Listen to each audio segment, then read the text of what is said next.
today's video, I'm going to be answering a question that I get all the time, and it is, are crazy nail designs wearable? And the answer is no, they're not, unless you make them wearable. And in this video, I'm going to be showing you this crazy mermaid tail that I am currently wearing, and it's wearable because it's removable. If you want to see how, keep watching, and I'll see you all next time. Bye!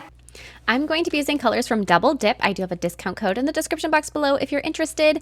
And if you do use that discount code, I will earn a small commission, so thank you for that. This first color is, oh my goodness, it is so pretty. As soon as I saw it, I was like, yep, this is like the perfect summer color. And all the color names I'm using are in the description box below as well. And these are all from a May surprise box that I got from Double Dip. And I did do that unboxing of it live, just all the things that came in that. So I'll put a link to that video as well in the description box below. So I'm going to start out on my nail that's going to have the removable mermaid tail with a very thin layer of clear acrylic, like incredibly thin, just to cover my nail plate. It's like a base coat. On the very tip of the nail, I'm going to place a magnet inside that nail. I'm going to place a teeny tiny little magnet on the tip of the nail. Then I'm going to coat this nail with a layer of some jewelry gel, just a nice thick even layer of jewelry gel. It needs to be thick enough where it'll really grab the sequins or the little circle glitters that I'm going to be using. Obviously, if you aren't planning on doing a overlapping sequins mermaid tail like I am, then you would create an overlay with whatever color acrylic you want covering up that magnet. But like I said, we're doing a mermaid tail. So I'm going to take, I have the same size of these circle glitters, but in 4 different colors, 4 or 5 different colors, just any of them that I thought were appropriate. And I'm going to start overlaying them. So I'm going to start at the tip with placing down one. Luckily, the shape of my nail is just perfect for this design where they just fit for a long time without needing to cut any. And I'm just going to continue to place them down. The help of a little rhinestone picker is the best thing for any kind of design like this. The other thing to keep in mind is that you just need to take your time. Now you can see that I can't just place a full row of these little circles down again this time because I would go over the outside of my nail. So I'm going to take one of those circle glitters, I'm going to cut it in half, and I'm going to place 1/2 on each side. As you keep going and keep adding more to this nail, you will most likely need to cut more and more of these little glitters to make them fit. When you're doing that, know that it isn't as bad. When I first was thinking I wanted to do this particular nail, I was thinking I had lost my mind because it would be the most tedious, ridiculous thing I've ever done in my life, and it was not nearly as bad as I was expecting. So just take your time. The other thing to keep in mind is you cannot place these glitters all the way to the absolute edges of your nail because you won't be able to fully encapsulate them, and then they won't stay. They'll flake off. It'll be really rough on the edges. So you have to leave a teeny tiny little imperceptible gap around the outside, which is fine. It doesn't really show, but you just have to be aware of it. You just have to leave that skinny little gap on all sides, around the edge of the free edge of the nail, the side walls, up and around the proximal fold, everywhere, so that you can fully encapsulate it. And that's whether you're doing this with hard gels or acrylic. No matter what you plan to encapsulate them with, they have to be completely covered. I would also recommend you encapsulate them with acrylic versus a hard gel because hard gel likes to beat up and go off of the glitters, making it a little bit harder to get them fully covered, whereas acrylic doesn't care and it'll cover them up just fine. It does work to do hard gel. I have now, since I did this nail, done a set of these with hard gel and it was fine. When you are covering up your glitters, you want to make sure that you are brushing upwards. You want to brush against the grain. So after you have them all placed, go ahead and cure that. Then you're going to start encapsulate these. So you're going to be brushing them upwards, like I said. So you're pushing the acrylic underneath all of those glitters to really get them set in place. That's, again, hard gel, acrylic, either way. You want to really press the product up underneath the glitter. The other thing to keep in mind while doing this is you want to use acrylic that is on the thinner side. So you don't want to use really dry beads. You want to use, I don't want to say soupy, but they should be wet so that they really can conform around these glitters. And then really make sure you tuck in all the sides and get them completely covered. So now we're going to go back to the other nails, and on my ring nail, or on my pointer nail, sorry, on my pointer nail and pinky, I'm going to be adding an overlay of this gorgeous mermaid mix, which is called Berry Summer from Double Dip. It's one of those that I showed you at the beginning of the video, and oh man, it is just so perfect for mermaids. I mean, look at it. It's gorgeous. So, so, so gorgeous. I fell in love with this one instantly, and I'm so glad I wore it. In fact, I loved it so much, I did not do any art on top of these 2 nails. I just left them as they are with that glitter mix because I couldn't bear to cover it. It was just too pretty on its own. So I have 2 nails that are done just with that. And then on the thumb and the middle nail, these have an overlay of clear acrylic. I'm then going to be applying a ombre from a kind of a light seafoam green into a light blue. And I'm going to blend those together with a brush. And I'm not blending them together flawlessly. I'm blending them together a little bit kind of splotchy looking to make it almost look like little bits of ocean waves in the background. Really soft background. After I have the first coat done, just like that, I'm going to repeat the process and do a second coat of the exact same process, the two colors, blend them together ever so softly, just to kind of create that nice little oceanic background. Kind of taking my little brush and cleaning up the edges of the design. I love to do that whenever I have gel polish out and available in a little brush. I'll just go through and right just along the sidewalls in the proximal fold, clean it up and make it look so much more crisp. Now I'm going to open this up. This is a solid gel palette. So it's like gel polish in a solid form. And I have seen these all over the internet, and this is the first one I've ever tried. So I'm going to use this first gold glitter color, and I'm going to be adding that to the tip of the nail, kind of blending it up to look like the sandy sea floor. After that is on there and cured for 1 minute, I'm going to apply a layer of gel top coat over the entire nail, and then I will cure this one again. This is a glossy gel top coat. And then after that, I'm going to take some white nail art ink, and I'm going to splotch that on up above, kind of where the ombre is melting from the proximal fold down, and then blend those together just to give you kind of, again, I'm just looking for like a soft oceanic background. After that's done, I'm now going to go back to that little solid gel palette, and I'm going to be grabbing the colors to paint my mermaid. So the whole purpose of doing this design, obviously I was testing out new products and all of that fun stuff, but also I really wanted to do something for my daughter's birthday. You saw that little cutie in the beginning of the video. She's going to be turning 4, and she's having a mermaid themed birthday party. And so I decided to have a little mermaid that looked like her. It would just be so cute on my nail, and she would love it so much. So I'm going to begin with this sort of a caramel brown color, and I'm going to start painting just a basic shape of a mermaid. I'm also using the Flash Cure flashlight that came in the May kit. By the way, I love that Flash Cure flashlight. The button on it is so much easier for me to press. Some of them I find that with longer nails, it's harder to press the button because it pushes a little bit more deeply inside, if that makes sense. Like you have to push further. Whereas this one, it clicks really nice and really easy, which makes it a lot easier, especially if you're in a rush and you're either working with a client or you're trying to finish something, you just want to click it really quick. It's satisfying that it clicks easier to me.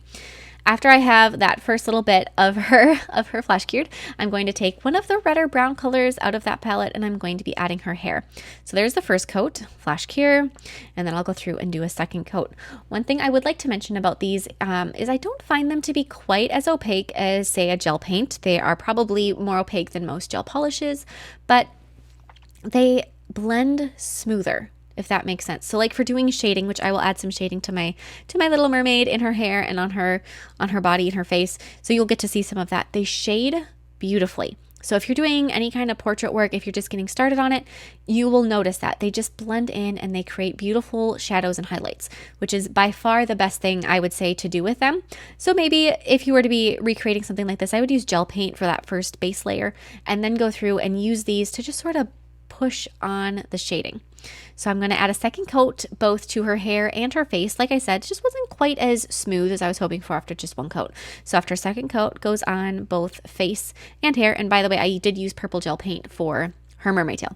Then I'm going to take a darker shade of brown and I'm going to start shading in her face. Can you see how softly those just blended on? As I was working with this, I was stunned how beautiful that shading happened. It was effortless too. It was so just smooth and easy. And it was almost like I was using an airbrush or something. It just went on so nicely. And then I'm going to add a little shading under her chin. Whenever it comes to shading anything like this, it's completely personal preference how far you take it. You can do complete, like 100% realistic artwork shading. You can do simple. You can just do a little bit here and there just to define things like, say, under her chin. Or you can do none at all. It is whatever you want to do. So I'm going to take a couple of the more redder toned colors and I'm going to be adding some highlights in her hair. One thing that doesn't get seen very often, just because when you see Miss Melody in the intros, she's not in direct sunlight, but in direct sunlight, her brown curls have these gorgeous red highlights in them, which she will most likely hate when she's older, but she's got this red undertone to her hair, which she got from me. Haha. Like I said, she'll probably hate it when she's older. She's already disliking her curls, which makes me so sad. But she's got these beautiful little red highlights. So that red toned browns, those like really rich mahogany type colors that are in there, and like the coppery colors are perfect for highlighting the hair on this little Melody mermaid. And then I'm going to take the same color I use as the greenish color from the background of the nail, and I'm going to be giving her a top. I'm not giving her a seashell top. I'm giving her just like a cropped tank top. I feel like that just seems more appropriate to me. Obviously, whatever you like. I'm going to give her the belly button though, because if she looked at this design and she noticed there wasn't a belly button, she would definitely call me out on it because that's the kind of thing that she pays attention to. I'm going to add a little bit of a slightly peachier, pinker tone just right across her cheeks. It'll also bring that area out a little bit lighter. And then with some black gel paint, I'm going to be adding the details to her eyes and just any other little outlines that I feel like are necessary. I did very, very slight outlining across her body, just, like right around the outsides of different things. It is the most minimal amount of outlining that I would ever do and still call it outlining. So simple, just a little bit here and there. I'm going to darken up a few of the sections of her hair just to give them a little bit more depth and really trying to keep it as soft and simple as possible. This whole design, with the exception of my mermaid tail nail, which is way out there, I just wanted to keep it really kind of soft and simple, which does show off that crazy mermaid tail a little bit better and give it kind of a spotlight, if that makes sense. So just slight outlines on her arms, just a little bit. Definitely you want to do some outlines around like her body where you might not see things quite as well. So let's say around her neckline and that kind of thing is, I would say, the most important place to outline if you would like to. Going to then very gently float a layer of top coat over this nail that is matte. So we want to do matte top coat now. After that top coat has been floated, then you can go ahead and cure that. After it's been cured, I'm going to be applying some foil glue gel over the top of the tail. So just the tail. I'm not going to apply the foil glue on any other parts of this design. Cure that, press a piece of purple foil over the nail, trying to find one that matches one of the glitters in the ring nail, and then really press it on. After that's been removed and you've got this beautiful little foiled tail, I'm going to go back to my black gel paint and I'm going to add a few outlines around it. When you're outlining the details on the tail, just because of the way the foil is, they don't show up very well on camera, but they really do make all the lines look really crisp. And sometimes when you do something with foil like that, the lines get a little bit rough looking, just the way the foil comes off of the transfer sheet. So that little black outline can really help. I'm now going to be using some, there's so many names for this, but like 3D gel or bubble gel, there's just different words for it, but it's a puffy gel that is meant for adding this dimension to designs. It's the kind of thing that you would a lot of times see people use to create the unicorn horn nails. They just have different words for it. Some people call it crystal gel. I consider crystal gel or jewelry gel to be the kind that you use to stick the rhinestones on, but there are some that you can use, like you can do either thing with. So I'm going to be using that kind of puffy clear gel to be adding some dimension to my tail. This is also going to protect that foil. Foil is notorious for wanting to flake off after extended periods of wear. So if you do something like this over the top of it, not only does it make it look extra cool because it's 3D and dimensional, it also makes it a little bit more durable. Now I'm going to go on to my ring nail, which has the same background base as the thumbnail that you just saw. And instead I'm going to be painting an anchor, which, if you were wondering for its reason in this design, that is more for my husband, who, for who knows what reason, really likes anchors. And so anytime you see something with an anchor in it, it's like he's drawn to it. It's so funny. So he's got some anchor pairs of shorts and different shirts, and if it has an anchor on it, he likes it. So I did that for him. We're going to be doing that little anchor, starting out with gray. I am still using that little solid gel palette that I've been showing you. It's kind of a cute little thing. It's also nice that you have all of these colors that are open and available at once, especially if you're doing something with a lot of shading. And it's got a nice variety of those earthy tones for things like shading. And part of the reason why I think it's so great is if you paint a lot of things and you have clients and they want, a certain design and you have to get out 13 colors of gel polish, you're opening 13 bottles, you're putting 13 dabs of color on your palette, and it's a waste because you don't use all of the color, then you wipe it off and you get rid of it and you have to put all of those bottles away. Whereas if you had a couple of these palettes, and you can just have a certain type of shading that you use that is in palette A, B, or C, and you can just grab that one palette, open one thing, put one thing away when you're done. You don't have to clean a palette because it's already all put together. It kind of expedites the process and it makes things a little easier, which is fantastic, and I love that concept. So if this color combination isn't what you use or won't be what you want, I really still like the concept of it. And for me, I find it a lot easier to open like a flip top, almost like an eyeshadow palette type of container versus a screw off lid. My hands do not like screw off lids, and there have been times where I have had a client that has needed 13 different colors of gel for whatever design that they choose, and I'm just groaning inside because I know I have to open and close 13 bottles. And for my hands that typically are aching, that is it's just a little daunting. So for me, besides everything else, just the fact that it opens differently is a huge draw. Kind of a goofy one, but still a huge draw. So I'm going to be blending in, adding some shading and highlighting to my little anchor. Another thing that I thought was kind of cool is I was able to lay down a layer of the gray color I used to start my anchor and then grab black gel paint and blend the black gel paint into the solid gel from the palette, creating, again, very beautiful, very soft shading, and really effortlessly that solid gel from the palette just blends in so nicely that even if you mix something else into it, it still has that very pillowy effect. Add a little bit of detailing to the piece of rope that's tying the anchor down, a little bit of gold to the tip, and then I'm going to top coat these nails. I'm going to do glossy top coat on the 2 glitter overlays and then the mermaid tail nail. Oh my goodness, you guys, applying top coat over those sparkles was the most satisfying thing. It was just so beautiful. All of them. The sparkles on all of those nails. I love that part. Oh, so pretty. After those have been top coated with a glossy, I'm going to use matte on my little anchor. And then after that's been done, go ahead and cure. If you aren't planning on doing the little 4D mermaid tail, then you would be done. Otherwise, we're going to wrap the nail that has the magnet inside very tightly with some aluminum foil. You want to conform that aluminum foil to all of the curves, making sure it is smooth underneath the nail and up the sides. After that has been done, so you've got that little foil covered fingernail, you're going to need to place a magnet underneath on top of the one that's already embedded in the nail. So the magnet is underneath your fingernail. So you have to have nails long enough to be able to do this. Then you're going to take a color of acrylic. This one is Cutie Patootie from Double Dip. And I'm going to be just adding a layer of acrylic underneath my fingernail. Make sure you do your very, very best that it does not touch your skin. If it does, use a tool of some sort to make sure that it gets pushed away. You don't want any acrylic to have any prolonged exposure on your skin. After that has been done, I'm just going to kind of leave that on my finger on its little aluminum foil hat to cure. And I'm going to start making the tail portions of the mermaid tail on a nail form backing. So I'm going to take and just very gently sculpt the little tail. At this point, you would have complete creative freedom to make these as big or as small, as subtle or as outrageous as you want. I am still using the color Cutie Patootie, and I'm just going to gently kind of smooth them down, add the little tail lines. If you are worried about them being symmetrical, what you could do is you could draw a template on a piece of paper and use that to make sure that they really are symmetrical if that is something, like I said, that you just want to make sure of. So after you have those done, you got those little bits, little kind of lines going down through them, you can go through and glue them on. So I'm going to dip the edge that will be attached to the nail into some nail glue and then hold that in place. There should be just a little bit of acrylic up the sides of the nail where you are gluing those two from the underneath little bit of that color that you used.